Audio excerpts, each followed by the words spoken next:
جو روح کے غریب ہیں، جو حلیم ہیں، جو غمگین ہیں، جو راستے کے بھوکے اور پیاسے ہیں، جو رحم دل ہے، یہ وہ چھوٹے لوگ ہیں۔ یسوع ان لوگوں سے مخاطب ہے، اور یہ بات جو ہے، وہ جو بڑے تھے، جو دانا اور عقل مند، وہ لوگ تھے، وہ سمجھتے تھے کہ یہ اپنے آپ کو خدا کا بیٹا کہہ رہا ہے، المسیح کہہ رہا ہے، یہ کون ہو سکتا ہے؟ یہ تو ہو ہی نہیں سکتا، کیونکہ ان کے نزدیک تو وہی ایک یسوع کا ہیولا تھا، کہ یسوع کی جو شخصیت تھی وہ پرانے بادشاہوں جیسی اور جبار اور قہار قسم کے بادشاہ جیسی، وہ تو یسوع کو دیکھ ہی نہیں سکتے تھے کہ یہ اتنا معصوم اور ایسے ان لوگوں کے ساتھ اپنا وقت گزارتا، بلکہ اپنا وقت ضائع کرتا ہے۔ تو ان کے لیے وہ دانا اور بڑے لوگ تھے، اور چھوٹے لوگ یہ جو اس کی ہر بات سن رہے تھے اور ہر بات چاہتے تھے، اور ان کے نزدیک، ان چھوٹے لوگوں کے نزدیک، ان کی ہر مشکل کا حل جو تھا وہ یسوع کے پاس تھا۔ آج کا جو زمانہ ہے، اس میں ہماری مشکلیں کیا ہیں، اور ہم کن کے پاس جاتے ہیں؟ جب ہماری طبعی کوئی جسمانی بیماری ہوتی ہے، ہم ڈاکٹرز کے پاس جاتے ہیں، اور جب ہماری کوئی ذہنی کوئی ایسی بات ہوتی تو ہم سائیکیٹرسٹ کے پاس جاتے ہیں، اور اس طرح ہم نے اپنی ساری زندگی کو مختلف خانوں میں تقسیم کیا، اور اسی اعتبار سے جو لوگ ان کا علاج کرتے ہیں، ہم ان کے پاس جاتے ہیں۔ یسوع نہ تو وہ سائیکیٹرسٹ ہے اور نہ وہ ڈاکٹر ہے، یسوع تو خالق ہے نا، وہ خالق، اس نے ہمیں بنایا ہے، وہ ہماری ایک رگ رگ سے واقف ہے، اور جب وہ کہتا ہے اے سب تھکے ماندو اور بوجھ سے دبے ہوئے میرے پاس آؤ تو میں تمہیں آرام دوں گا، تو وہ کیا کہہ رہا ہے؟ بالکل ایسے لگ رہا ہے جیسے آج کی دنیا میں دیکھیں، ہم بار بار، میں اپنے کام پہ جب ہوتا ہوں تو میرے کولیگز، اور وہ کہتے ہیں میں آج بڑا سٹریسڈ ہوں، I couldn't sleep last night, it was so stressful، اور وہ اگلے دن کا سوچ رہے ہوتے ہیں، اور کچھ ویسے ہی ان کا موڈ خراب ہوتا ہے کہ پتہ نہیں ان کے ذہن پہ کیا بوجھ ہے، کیا دل پہ بوجھ ہے، اور یہ اس قسم کی بیماری تو میں کیا کہوں اسے، لیکن ایسے یہ عارضے ان سب کو ہیں اور ہوتے ہیں، اور ان کا علاج وہ کہتے ہیں جی کہ میں چھٹی لے رہا ہوں، میں سائیکیٹرسٹ کے پاس، میرا سیشن ہے آج، اور وہ سائیکیٹرسٹ کے پاس جاتے ہیں۔ تو میں سوچتا ہوں کہ یسوع دیکھو، ان لوگوں کو بھی وہ دیکھ رہا ہے، ہمیں بھی وہ دیکھ رہا ہے، اس وقت بھی لوگوں کو وہ دیکھتا تھا، ان کو سب کچھ بتاتا تھا، لیکن یہ لوگ جو سٹریس میں آ جاتے ہیں، جو سٹریسفل ہوتے ہیں، وہ میرا خیال ہے کہ ان کو یہ امید کا جو عنصر ہے ان کی زندگی میں وہ نہیں ہوتا، وہ مایوس ہوتے ہیں، وہ کسی چیز سے خوش نہیں ہوتے، وہ اپنی آسائشوں اور اپنے آرام کے جو بت انہوں نے تراشے ہوئے ہیں نا، وہ ان کی پرستش کرنا چاہتے ہیں، لیکن وہ پرستش کرتے کرتے بیزار ہو جاتے ہیں، کیونکہ اس میں ان کو کچھ ملتا نہیں ہے، اور اس طرح ان کی اندر جو زندگی ہے وہ خالی ہو جاتی، اور لگتا ہے کہ وہ ایک بے مقصد زندگی گزار رہے ہیں، اور وہ اسی بے مقصدیت میں ہی وہ اپنی جان دے مر جائیں گے۔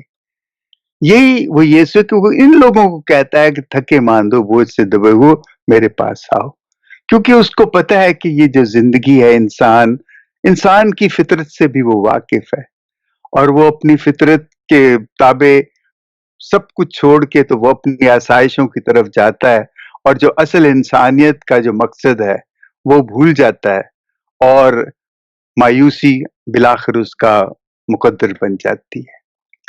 اور یسوع جب کہتا ہے نا تھکے ماندو اور دبے ہوئے لوگ، بوجھ سے دبے ہوئے لوگوں، تو یہ اصل میں ان کو بلا رہا ہے جو امید کھو چکے ہیں، جن کو یقین ہی پتہ ہی نہیں ہے، علم نہیں ہے، یا وہ بھول گئے ہیں کہ ایک ایسی چیز بھی ہوتی ہے جو امید ہے۔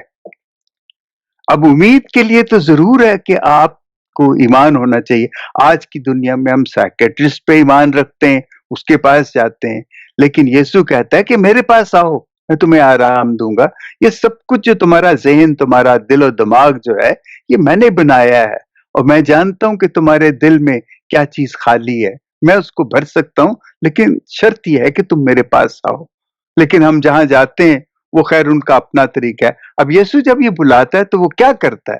لیکن یسوع کے پاس جانے کے لیے ہمیں سب سے پہلے ایمان کی ضرورت ہے. اب ایمان نہیں ہوگا تو امید نہیں آئے گی. لیکن اب ایمان کہاں سے آئے گا؟ ایمان سے بھی بڑی ایک چیز ہے، میں تو کہتا ہوں اسے، اور وہ پولوس نے بھی کہا ہے کہ ایمان، امید اور محبت تینوں دائمی ہیں، لیکن محبت ان میں سب سے افضل ہے. تو محبت جو ہے وہی وہ ساری چیز ہے جو ایمان بھی پیدا کرتی ہے، اور اس ایمان کی وجہ سے امید پیدا ہوتی ہے اور یہ سٹریس ختم ہوتی ہے. اب سٹریس میں جو فکر ہے، یہ کیا فکر ہم لے کے پھر رہے ہیں؟ یہی کہ وہ ساری چیزیں، اصل میں سٹریس جو ہے نا، میں سمجھتا ہوں اس کا ایک بڑا اچھا کسی نے اس کا وہ کیا ہے کہ stress is it's like insecurity of being disclosed of something very precious that you don't have. That you are being disclosed of something very precious that you don't have, that you are always insecure کہ لوگوں کو یہ پتہ نہ لگ جائے.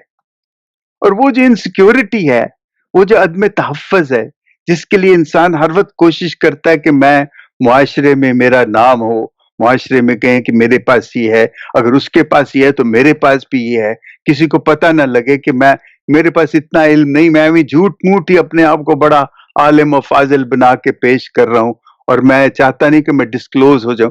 یہ ہماری فطرت ہے، ہم کرتے ہیں، میں کرتا ہوں، میں خود کرتا ہوں ایسے کہ میں اس خوف میں رہتا ہوں کہ کسی کو پتہ نہ لگ جائے وہ ہے تے وچوں کچھ نہیں، اونجی بڑیا پھردا ہے. لیکن میں اس سے بڑا ڈرتا ہوں کہ یہ احساس لوگوں کو نہ ہو.